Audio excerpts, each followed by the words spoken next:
Jess, and it is episode 36 of the Business of Reselling podcast. This is a video podcast. So if you're listening on Spotify or Apple or another podcatcher, you may want to hang out over on YouTube just for this one. I'm going to be demonstrating some stuff using screenshots.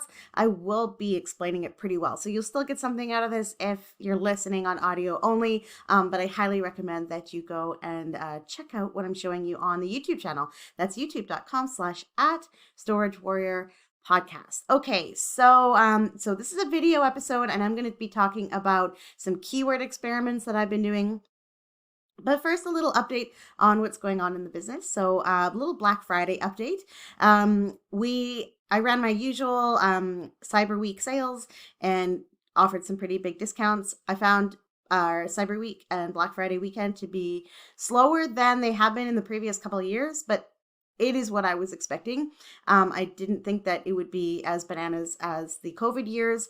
It's really kind of closer to where we were in 2019, but probably better because we have a lot more listings than we did. I was also running some really deep discounts. So some of the items I was selling were selling well below where I like to sell items, and it brought our average selling price down to about $58 from its usual $65 to $68.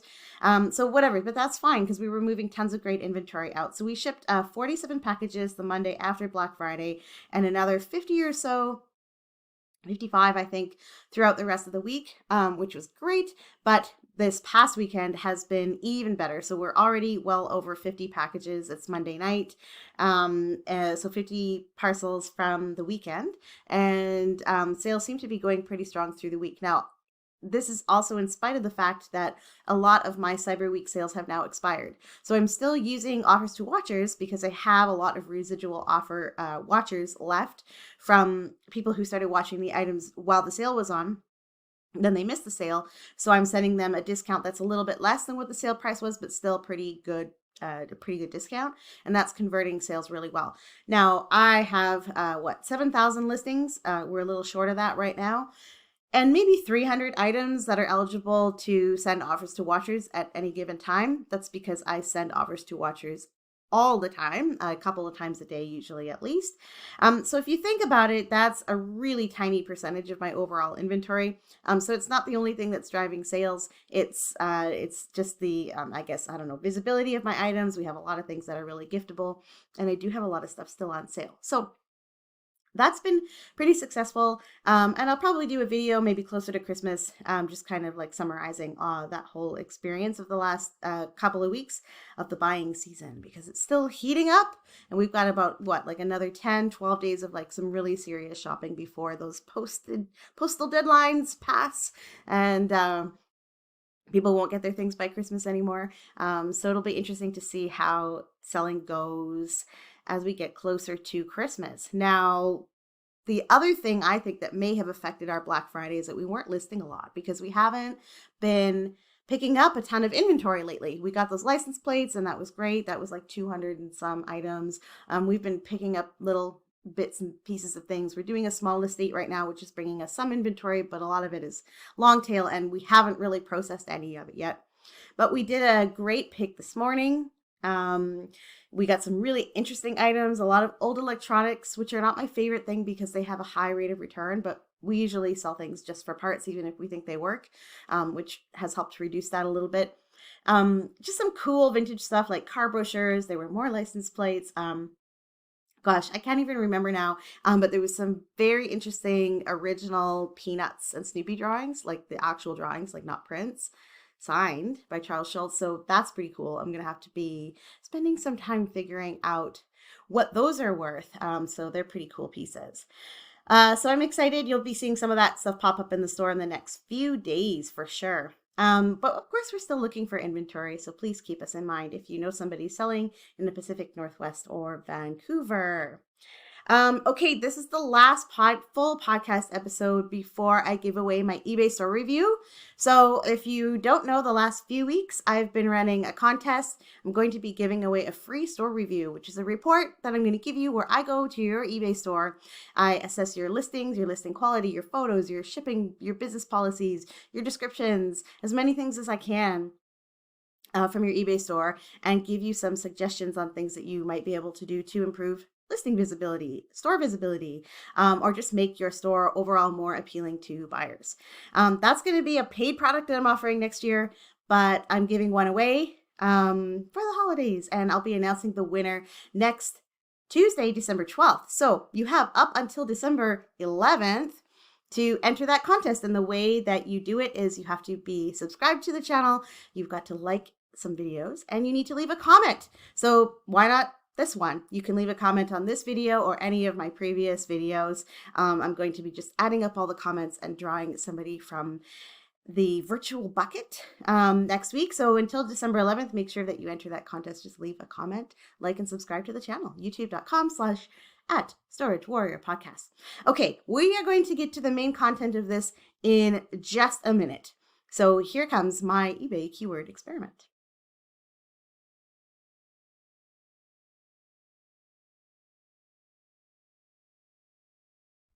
Okay, so if you're wondering why I'm doing this keyword experiment, on one hand, I'm always thinking about how can I make my listings better? How can I organically make them more visible? How can I make it clearer to buyers what they're getting so that they're more confident in a buying decision?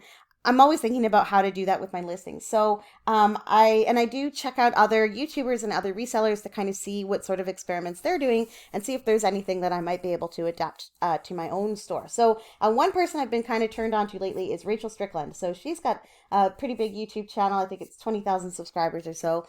And she had a video recently where she was talking about whether keywords that you insert in item specifics would become searchable when you type those keywords into eBay's search algorithm. So eBay says they're not keyword searchable. That's what they will tell you. It's just title or description if the buyer turns on the thing for searching description. And so anyway, she was looking at that, and I'm going to link to the video in the show notes, and I really recommend that you watch it. It's fast paced. So, slow it down if you need to or whatever, but so much interesting information in that. So what she did was she ran this experiment with some of her listings, and she picked a really unusual word that would not show up in any listings on eBay. And then so that meant that she was starting from zero. Like this listing or this word wasn't showing up in searches at all, was producing zero results. So she started putting it in different item specifics where you can type in a customized word. So these would be fields like theme and features and style and character and other fields like that. Anywhere where you can type in your own word. And it produced some pretty interesting results. And she was finding that certain item specifics fields did become keyword searchable after 24 hours after adding them to the listings. Now, I have to admit, I was a little bit skeptical of this. I was trying to think, I don't understand how this can work. I really want to believe the things that eBay says, and I know you're going to laugh at me for that, but, I think that they're trying to give us the best guidance. So I would be surprised if item specifics were keyword searchable and they weren't letting us know. So we can think about why that is later. But anyway, what I did was I looked at Hot Wheels specifically because we have about 700 and some die-cast listings, and a lot of them are really old listings. As you can see, if you're looking at the YouTube channel, these 3 listings that I'm going to talk about have a wide variety of photo quality because they were done at different times in our eBay journey. And so some of them are kind of bad. And I know that that's maybe the reason that some of them are not sold. But anyway, I'm always looking for how do I move die-cast out of my store faster? So I wanted to run this experiment in my Hot Wheels categories. And the word I chose to experiment with was metallurgic. I wanted a word that was still pertaining to the item. So that's what does it mean, of or pertaining to metal or made of metal or something? And, Hot Wheels are die-cast, so they're made of metal. So I'm like, okay, that's not keyword stuffing. That's relevant. I can use it. So I searched Hot Wheels metallurgic on eBay. I found nothing. And so I started putting this word in. And I played around with a few different listings. So my experiment is really small, but I'm going to continue it for a while, which I will talk about in a minute. So in one listing for Hot Wheels Neat Streeter with metal flake paint, I inserted the word metallurgic under theme in the item specifics. For my Hot Wheels 40s Woody lot, I inserted metallurgic in the title and in the character family fields. And then in a listing for Hot Wheels Ford F-150, I inserted metallurgic under features. I waited, and then I searched Hot Wheels metallurgic again, and all 3 of my listings came up in the search results. All 3 of them came up in the search results, even the 2 that did not have the word metallurgic in the title. So if you want to check out the video on YouTube, you can check out my listings and see where that metallurgic is showing up when a buyer actually scrolls through. So on my NeatStreeter listing, it's the buyer can scroll down to item specifics and see it very clearly under theme. Not that they would be searching for this. Again, it's just my experiment. And the idea here is that now you can go and put something relevant in there that a buyer would search for. My 40s Woody, it's right there in the title, so no surprise that that one came up in the search. My photos for this listing are pretty bad, so at some point I probably should update them. Maybe that's why it's not selling. It's a very old listing, probably at least, yeah, this would be about 5 years old, this listing. So that one's there in character family as well as title. Now, I did not experiment with character or character family on its own. And maybe I should have, but I hate the character field. Look, I hate it so much. I think we all hate it, right? When Rachel did it in her video, she added her keyword under character, and it did not become keyword searchable. So really no surprise there. I think probably the results would be the same for me. I didn't run a test using this field. I rebel against that field. It's everywhere. It's in all the listing categories. It's stupid, pertains to almost nothing in any category, and it just really needs to go away. Like eBay should just really seriously take it away. So I'm not going to experiment with that field because it's irrelevant regardless. So leaving that one alone anyway. And then if we look at my Hot Wheels Ford F-150 listing, which does not have metallurgic in the title, but it does have it in features, and that one became keyword searchable, and you can clearly see it in my listing there. So that's pretty interesting. So all of my listings are popping up in the search results. So now I'm thinking, like, what fields does this work for? And what fields in which categories? Rachel doesn't sell any diecast as far as I know, or at least did not use any diecast listings for her experiment. But some of our fields overlapped. So theme, I think, was one that she used, and features was another one, and I used those, and I did get the same results as her. She also used it in the type field, where it seemed to work. Now, type doesn't show up as an item specific in every category, so like who knows which ones it's in. Occasion and style might also work and become keyword searchable if you put keywords in there. These aren't fields in the diecast category, so I haven't played with them yet. She did mention in books that genre did not become keyword searchable, which is kind of interesting because it seems like a pretty important field as it pertains to books. But I think that might also be one where eBay has a drop-down menu that you can choose your genre from. Even though it allows you to type in your own, maybe that's the reason why it doesn't come up in search results. That would be my guess, but I don't know. So that's kind of how that works. Now, one thing that Rachel mentions in her video is that her keyword only showed up if it was added in a field in recommended item specifics and not additional item specifics. Now, the problem with that is that these sections are different when you're making a listing than when you're looking at your listed items in Seller Hub, and they're also different when you're looking at your listings on your phone. So this is actually really frustrating. So if I'm going to go to, I'm going to look at my listings. So once again, if you're just listening to this, it would behoove you to go and watch what I'm doing on YouTube. But what I'm doing essentially is I'm in Seller Hub and I'm just looking at my my listed items, and there's a column next to title, which says item specifics recommended. And if eBay thinks you should be adding item specifics to your listing, it'll show you how many, and then you can click underneath the number, add recommended, and you can add them. And then it will show you a whole bunch of recommended item specifics that it suggests that you should put in. And so what's interesting is, like, you can look at these and you can see these recommended item specifics, but when you're making this listing from scratch, they don't always show up as recommended. they show up as additional, and then they end up being recommended later, which is really annoying when you're thinking to yourself, which are the fields that are most relevant for me to be filling in. So that's how I've been getting to these recommended item specifics and starting to fill them in, is I'm kind of starting from there, even though I could probably revise my listings that don't have additional item specifics recommended as well. But I'm just starting with this because it's overwhelming enough as it is. So that's what I'm doing. So what I would recommend for you is to consider, if you're selling, I think especially if you're selling in competitive categories where, your listing might be one of like 200 or 500 or 1,000 available, that this might be something that you could employ as a tactic to potentially land higher in search results than some of your competitors. So if you're in a category where a lot of sellers have the same thing, this could give you an edge. I don't know. So, it's something to think about. One other thing that I want to mention from Rachel's video is that she suggested that if you're going to employ this tactic, you want to put your keywords in both title and recommended. That seemed to yield the best results when it came to search.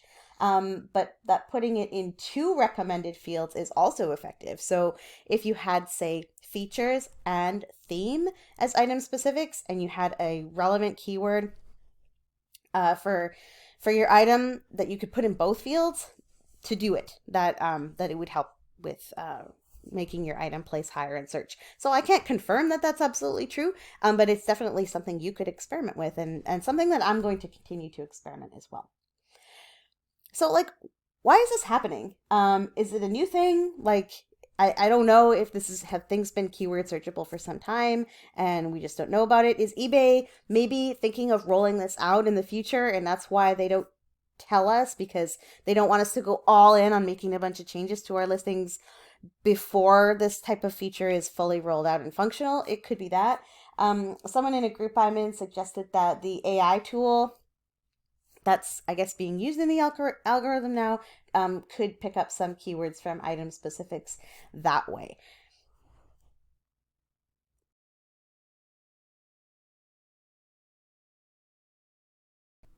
So one thing you might want to think about is, if you're wondering how can I use this in my listings, I've already kind of suggested a couple of ways that you might think about it. But say, for example, you're selling a lot of items like vinyl records, CDs, die-cast cars, toys. I mean, it could be any number of things that you're selling in a lot. And maybe they have different names, different titles. Maybe you have a bunch of Star Wars figures and you're selling 6 or 7 different characters. And you can't fit all of those character names in the title. So one way to potentially apply this to your own listing is adding the additional words, additional names, additional titles that you can't fit into your eBay title because you only have 80 characters, is to add them into different item specifics fields, which could potentially make it so that buyers are more likely to find them if they're searching for something that's in your lot, but not in your title. So that's what I think I'm going to work on, because we do lot up a whole bunch of items. And sometimes I'm like, I don't know which one to feature in the title to make sure that buyers find it. And then I think, if I'm missing 1 or 2 names of Hot Wheels or something that are not in my title, is the buyer ever going to know that I'm selling this item if they don't happen upon it and then look at the pictures and see that it's there, so that's how I'm kind of thinking about using it going forward. So I'm going to continue to experiment and revise a few listings a day with some of those keywords that I think are relevant for my listings and adding them into item specifics. I'm never going to get through 7,000 listings. Just not realistic. But I'll be able to do enough to get a sense of whatever, if the work is worth it, right? So, and also looking at this from the lens of what your time is worth. Okay, this is a lot of work. This is a big undertaking. Doing all of this revision is a huge time suck. If you have 200 listings or 20,000 listings, it doesn't matter. This is a lot of work. So is it worth it to do this in place of sourcing or listing new items or promoting your business in some way? You have to make that decision, because this is an extra thing that you would be doing. But if you're not sourcing a lot and your sales are struggling, maybe this is a good idea to try. So that's it for this episode. I hope that you enjoyed it. So next episode is just the tips. It'll be a short one next Tuesday, December 12th. Make sure you're listening in to find out if you are the winner of my eBay store review. And it will also be the last episode before I take a break for the rest of December, just to enjoy the holidays and have a little bit less to do. But I'll probably put out a video from time to time because really the work never stops. I mean, what am I saying? So make sure that you're subscribed to the podcast. You like, subscribe, and leave a comment, and you still have time to enter that contest. That is youtube.com/@StorageWarriorPodcast. And don't forget, we're always buying. Hook us up with a great pick in the Pacific Northwest or British Columbia, and you will receive a gift. Enjoy, and we'll talk to you next week.